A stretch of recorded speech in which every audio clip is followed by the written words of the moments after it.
আপনি এই গরিব খাওন কেমনে খাইবেন? তার উপর আমার রান্না খুবই খারাপ। আপনি কেমনে খাইবেন এটা ভাবতেই ভয় লাগতেছে। মিথ্যা কথা বউ, আমার পোলার রান্ধন দুনিয়ার সবচেয়ে মজার রান্ধন। আগেই তো প্রশংসা করলে হবে না, আগে খেয়ে দেখি। জানোস বউ, আমিও রাঁধতে পারি, কিন্তু আমার পোলা আমার রান্ধন করে যাইতে দেয় না, রাঁধতে দেয় না। তোমার চুলার সামনে যাইতে দিই, আর তুমি চুলার আগুনে গোটা বাড়ি পুড়ে ফেলো। একটা কাজ করেন, ছেলেকে তাহলে বিয়ে করে দেন, তাহলে তো রান্না বান্নার ঝামেলাই থাকলো না। তুই কি আমার মতন পাগল হইছিস? তুই তো আমার পোলার বউ। কিন্তু আমি তো কিছুই রান্না করতে জানি না।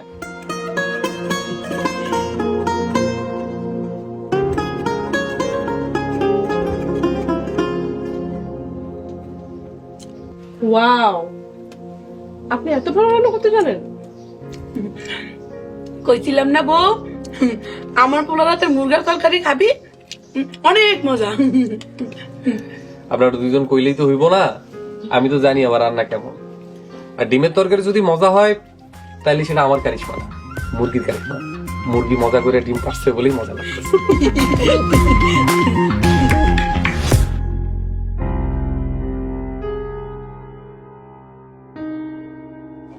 এই খাড়া, এদিকে আয়।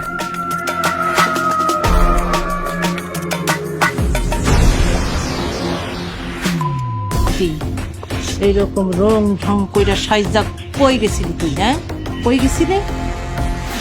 বুড়ি, আমার মায়ের চুল ছাড়ো, নয়তো তোমার মাথা সবদি চুল ছিঁড়া ফেলামু কিন্তু। তোর মায়ের জিগা এরকম সাইজা গুজা ও কোন নগরের লগে দেখা করতে গেছিল?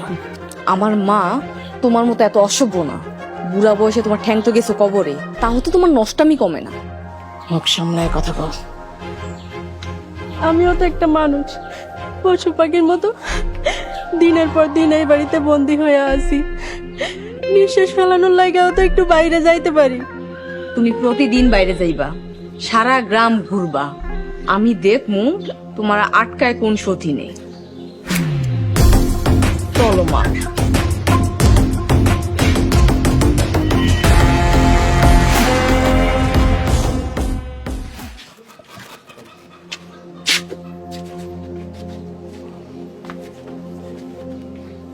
কি বুড়া মিয়া, এত তাড়াতাড়ি দোকান বন্ধ করে আয় পড়লো? হ্যাঁ, দোকানে আর ভালো লাগতেছিল না। কেন, কি হয়েছে? শরীর খারাপ নাকি? জ্বর টরাইলো নাকি আবার? শরীর তো ঠান্ডাই আছে। বুঝছি, তো বুড়া খালার লেগা মন খারাপ, তাই এটা? চুপ কর হাজি, সারাদিন ঘরে ঘুমায়া এখন যাস কই? প্রেম করতে যাই, দোয়া করো, বুঝলা? চেয়ারম্যানের মায়ের পিছনে গেলে আমি কিন্তু এবার তোরে জবাই করে ফেলাম। আরে না না, চেয়ারম্যানের মায়ের পিছনে যাব না, নতুন প্রেম শুরু করছি, কি বুঝলা? এসব বুঝাবুঝি বাদ দিয়া কাজ কাম শুরু কর। আব্বা, কাম কাজ আর প্রেম এখন দুইটা একলগেই করুন। যাই হোক, তহুরা খালার খবর কি? খবর তো এখনো পাইলাম না, তোমার মোবাইলও বন্ধ পাইতেছি। ভাবি যে পোলাডার লিয়ে কি বিপদ পড়ছে কে জানে। না, আসলে একটা খারাপ লোক, খালার একটা সাইডা দেওয়া তোমার ঠিক হয়নি, এর লগে যাওয়া উচিত আছিল। এই তোমার ভালোবাসা। হ্যাঁ, চুপ কর, আমি গেলে মানুষে কি কইতো? আচ্ছা খারাও, তোমার পরে আমি একটা ফোন দিয়ে দেখি।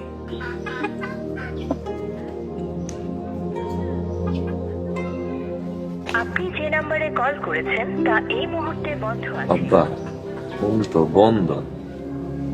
আল্লাহ, ভাবি নিশ্চয় কোনো বিপদে পড়ছে।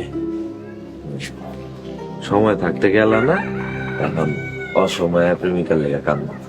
ঠিক আছে, তুমি কান্দ, আমি একটু প্রেম করতে পারি, বুঝলা?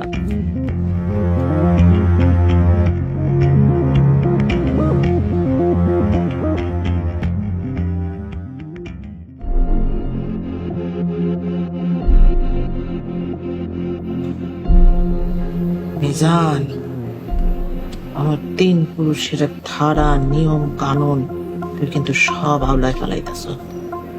নাকি চেয়ারম্যান হন, এরপর তোর ঘর মোটা হয়ে গেছে না? না মা, এইসব আপনি কি কইতাছেন? আমি তো আপনার হুকুমের বাইরে এক কদমও এদিক সেদিক যাই না। আমি তো তোর পেটে হই নাই, আমারে তুই এখনো চিনস নাই মিজান। আম্মা, খালি ওই পরি না, মানে ওই পাগলির বিষয়টা আপনি তো জানেনই আম্মা। পাগলির কথা যদি বাদও দেই, পাগলির পালক পোলা আমগো সিনুক আমার কলিজার মধ্যে হাত দিছে, সেই খবর রাখোস তুই? কি কোন আম্মা? তাইলে তো ওই ফকির বাচ্চার আমি খায়া ফেলাবো। পারবি না, তুই কিচ্ছু করতে পারবি না, কারণ ওই তিন পোলা তার পীড়িতের পাগলির সেবা যত্ন করে। মিজান, তুই কইলাম ঘরে বাইরে দুই জায়গায় পরাজিত, আমার জীবনে কোনো পরাজয় নাই। পরাজিত লোক কিন্তু আমি লগে রাখি না, এটা তুই পোলাই হস আর যাই হস।